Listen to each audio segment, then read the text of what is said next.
Pinball circuit activated. Okay, we're going to try stenciling this side of the head. I'm a little nervous about this, to be honest with you, because I've never done this many colors before, and we're going to see how it goes. So I'm going to go over how these Pinball Pimp stencils work. I use Pinball Pimp stencils exclusively. I think he's really great. He does a good job, and I like his products. So that's what I use. They come labeled what goes first and second. And you'll see these two black X's here.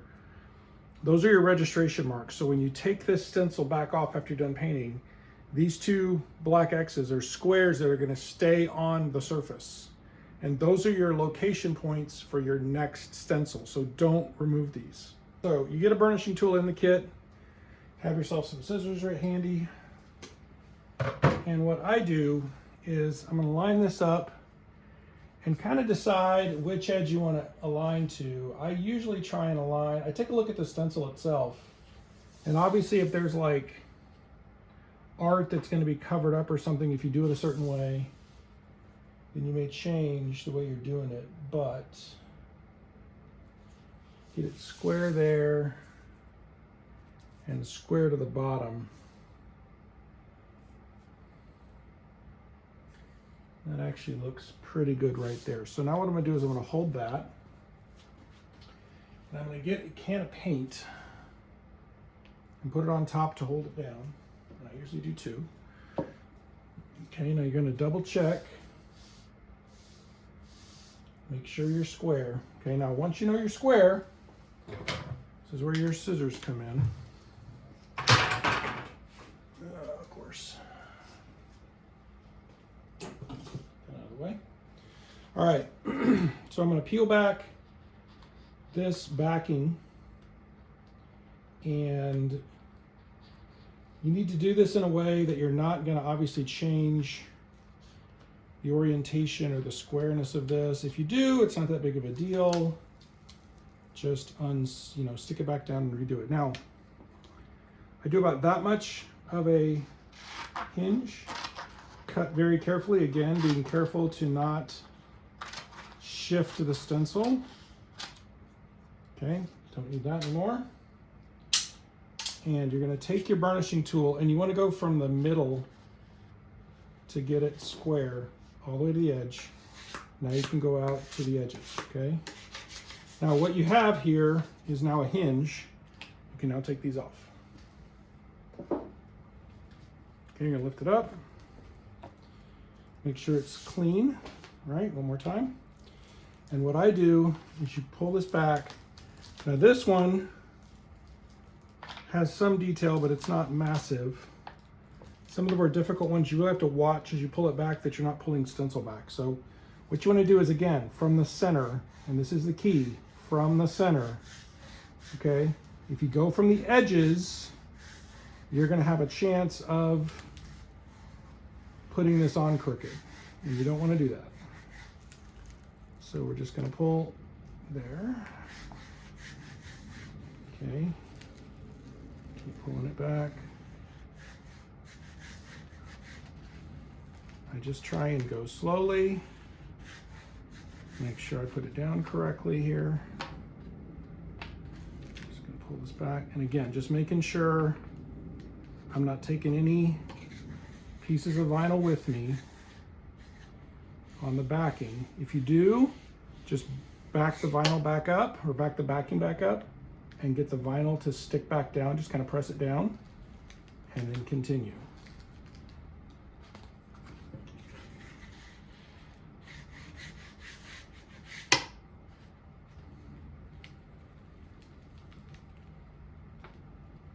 Okay.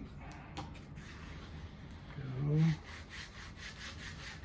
Now this is going to be a little different, and I'll explain as soon as I get this down, because there's a few tiny little pieces down there that we gotta get on. All right, so once I get to the end, just grab it. And you're gonna hold it here, go straight down. So now we are nice and square, okay? Now usually what I would do is take all this backing off, Okay, this is a backing and there's vinyl here that's going to remain. And you're going to spray one color, in this case yellow, if you're going to do the stock way. I am not doing stock. I'm being stupid, and I'm going to try and do a custom paint job here. So, this is like Stenciling 201. Okay, so I'm just going to tape off with regular old blue masking tape, right? And I'm going to tape off the bottom here. Now, this is going to be a little bit more challenging to paint because of what I'm doing, because usually you would have this all done and then you can just pull your paper off and everything and pull the stencil. But since I'm doing this goofy custom paint job idea that I have, we're going to try it this way. And this may completely fail, and I may end up having to order another head stencil and redo it, but whatever. Don't learn unless you try, right?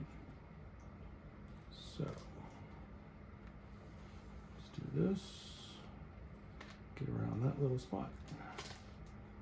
And this way now. There we go. Okay. And now we're just going to go here, across the top. If I do a machine at some point where I do the like stock paint job, then you guys will see how I do it normally. All right, now what I'm going to do is I'm going to get some newsprint, and I'm just going to adhere this newsprint to this masking tape. Now, let's talk about spray paint. For a long time, I used Rust-Oleum 2X. And you can use Rust-Oleum 2X, and it works okay. You will get a reasonable finish with it. I won't say it'll be amazing. I will say it will be reasonable. In fact, Pinball Pimp, I think Rust-Oleum 2X is kind of one of the paints that he recommends for these stencils. It dries fairly quickly. The bad news about Rust-Oleum 2X is that you have to be careful and pull the stencil quickly. If you don't, you will end up with a lot of strings as that Rust-Oleum cures, and you'll be pulling strings across other parts of the paint, and it doesn't look great. So I have changed to using Montana. Excuse the drake here. I've changed to using Montana white or black, and I've been pretty happy with that,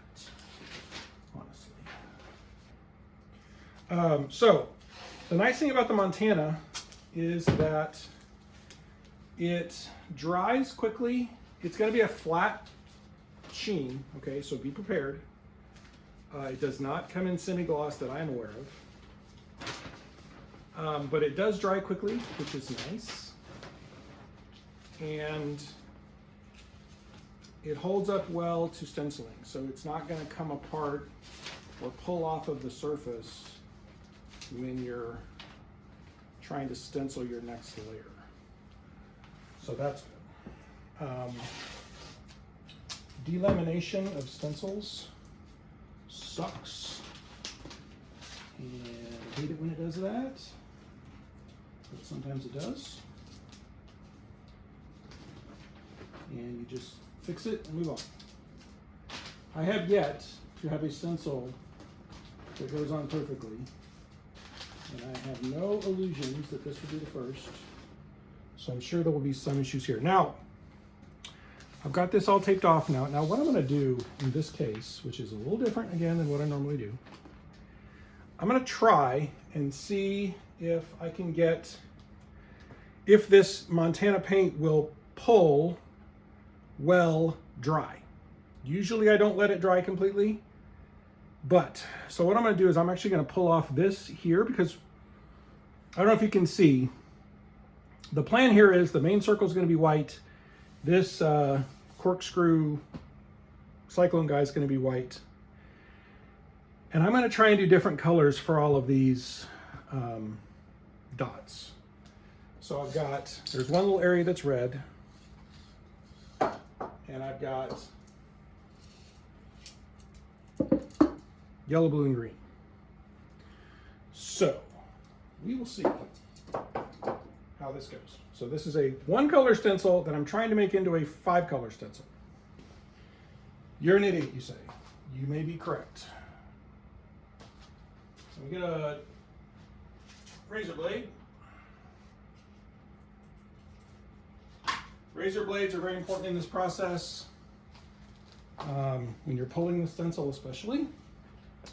So what I'm going to do is I'm going to try to get myself a little spot to start here if I can. Now, I've got a little mock-up of what I've done, and I've kind of written the colors. I did this in Photoshop, so I kind of downloaded the file from Pinball and stuck it in Photoshop and said, okay, what would happen if I did this? Right? So, and the plan's going to be, if this works, to do all of the dots and do all their individual colors, and then do the white. We'll see if that works. As I spray myself with paint.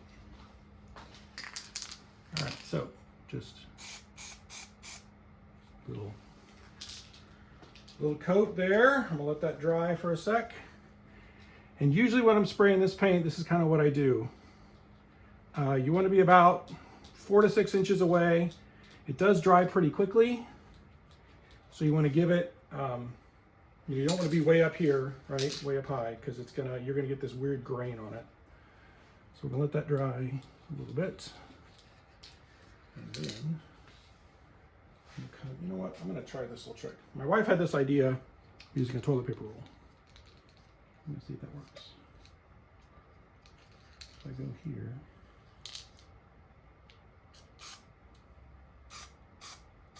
Actually, it works really well. Okay, there's the red. I'm gonna let that dry. It's gonna take about 20 minutes. And I'm gonna come back and I'm gonna see if I can pull just that part of the stencil off. We will see. So the test subject went well. I was able to, I just sprayed this one circle, let it dry, and I pulled the stencil off and it pulled fine with it dry. So now what I'm gonna do is I have removed the stenciling around the red areas, the red circles, and I've sprayed those all red. So now what I'm gonna do is I'm gonna use these solo cups, hopefully, to kind of cover up the areas that I don't want to get paint in. And then I can paint the rest of it, hopefully. I'm gonna kind of go around and do this as I go. All right, so I'm going to take this one first, I think. See how this goes.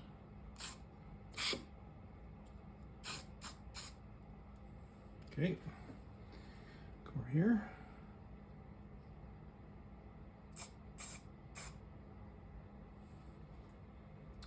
And I get this one.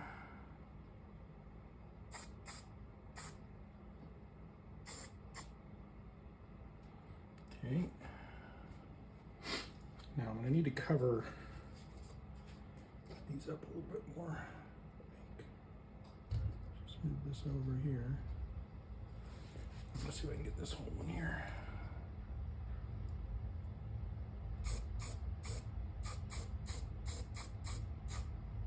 It's actually working quite nicely.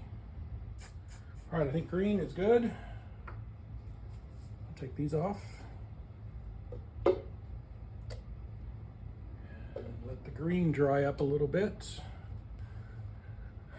Now, what I've been doing, and I'll show you this with yellow, or I'll probably do blue next actually. I score around this in a square and it actually comes off pretty easily. So that's gonna be the next step is to do the blue, I think. Yep. All right, here goes blue.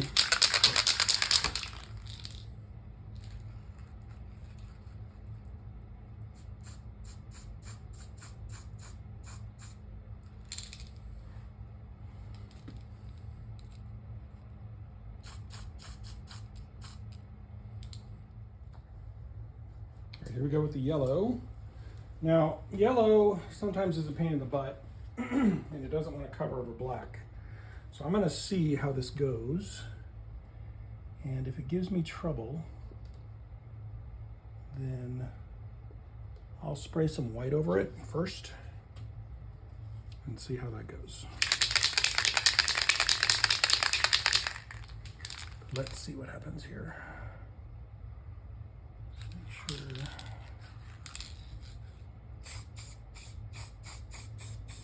Oh, it looks good. I think we're okay there.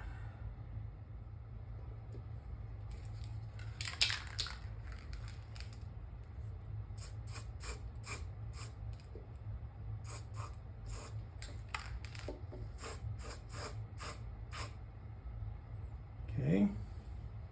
So now what I'm going to do is, what's left is the white.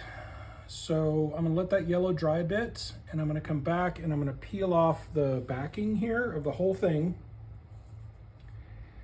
And then I will tape off the colored parts and spray the white. I have let the colors dry. There is a couple of spots that I've missed, so I have now done those. And I'm going to start spraying the white. I have taped off the colors. I'm hoping to God that they stick, or that they don't stick, excuse me, to the paint that I've done. But again, learning process. So if it does stick, I'm trying to find that kind of, you know, sweet spot between letting it dry to where it'll work and not letting it dry so much that it's going to be hard to get off. So let's see how we do. Here we go.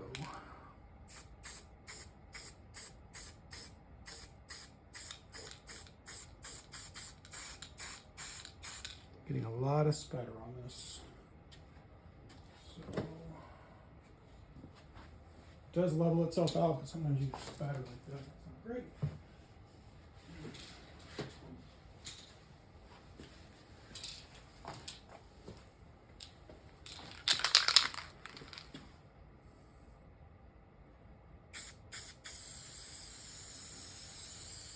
Spattering everywhere. I'm going to change that. Usually means bad nozzle. Okay.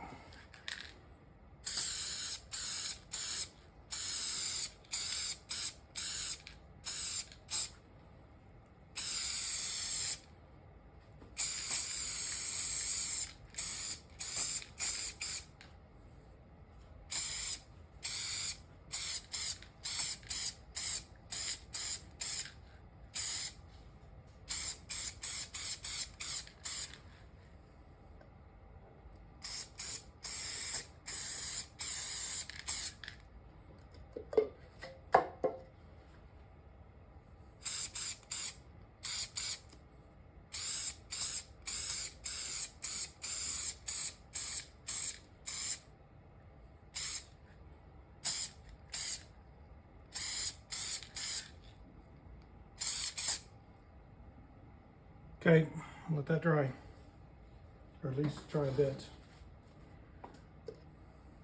I'm going to go ahead and pull off this tape. I'm going to put some gloves on for this because it's going to be messy. But I just don't want that tape to be on those colors any more than it has to be.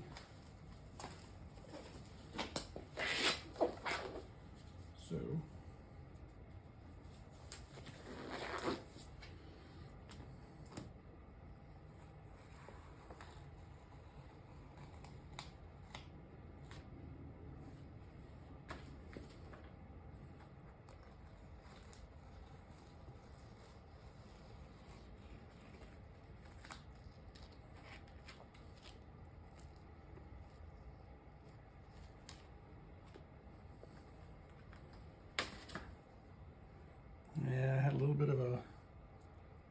rub-off issue right there on the yellow. It's okay, once it's cleared you're not going to see it, but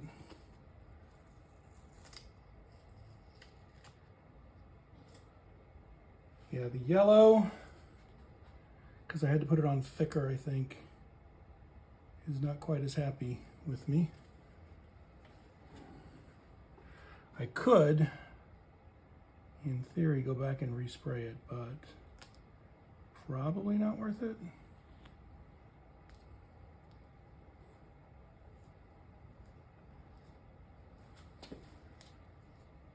Everything else is doing fine. It's just that stupid yellow.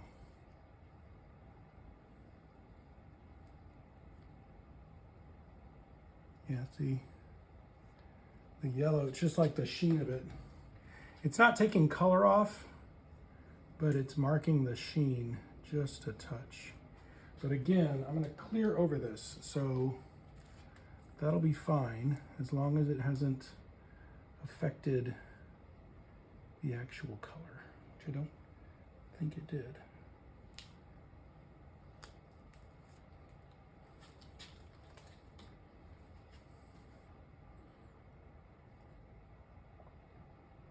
I guess the end idea is if all this,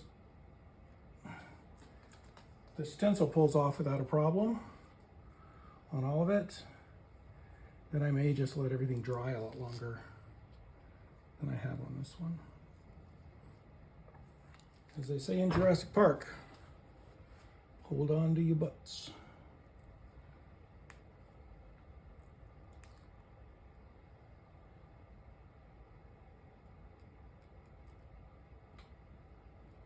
Now when I pull stencils, I like to use a little rocking motion here because the thing that causes delamination is surface tension.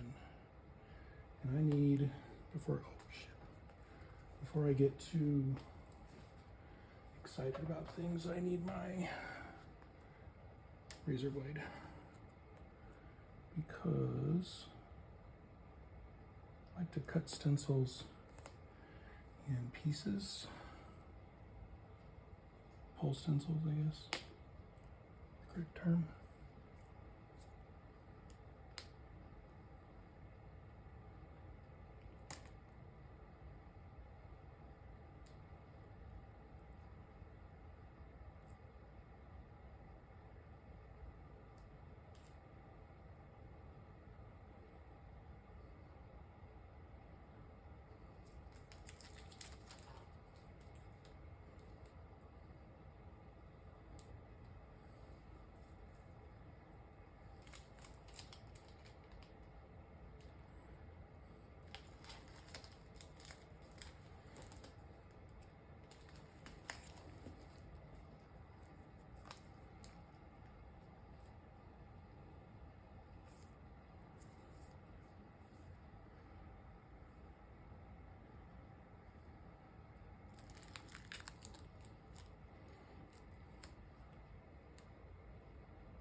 I'm going to cut this right there.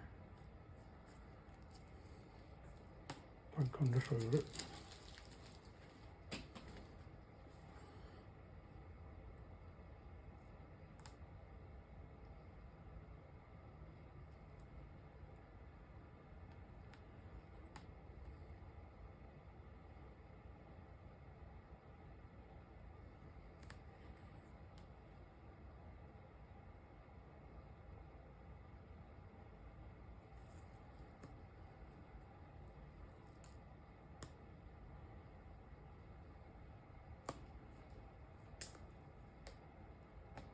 What the hell?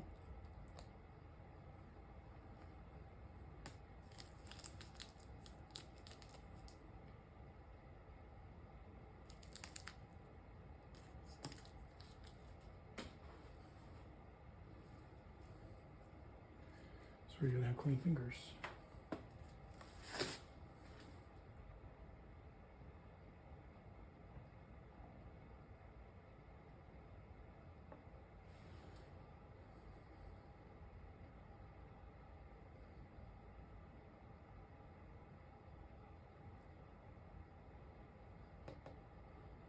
Come on.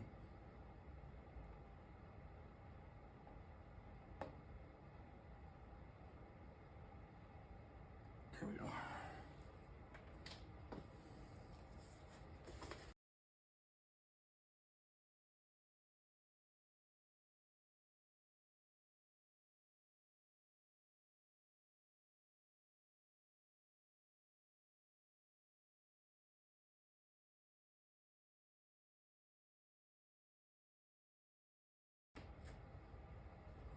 All right, now I have all the inside pieces which require tweezers. So I'm gonna get my tweezers, I'm gonna get those pieces off.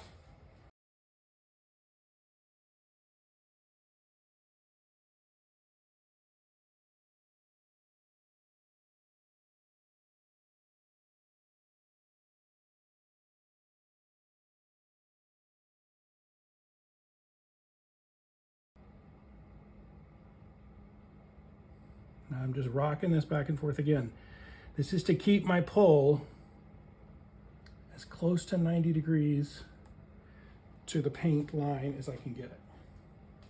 That way you don't get tearing of the paint. That actually went really well. I am super happy with that. I had one little paint pull there that is just a ridge. And remember, there's another stencil that goes down on top of this, so that may be covered up by the second color. There's a little bit of a paint pull right there too. But just kind of smooth that one down and smooth that one down. And I think we're in good shape.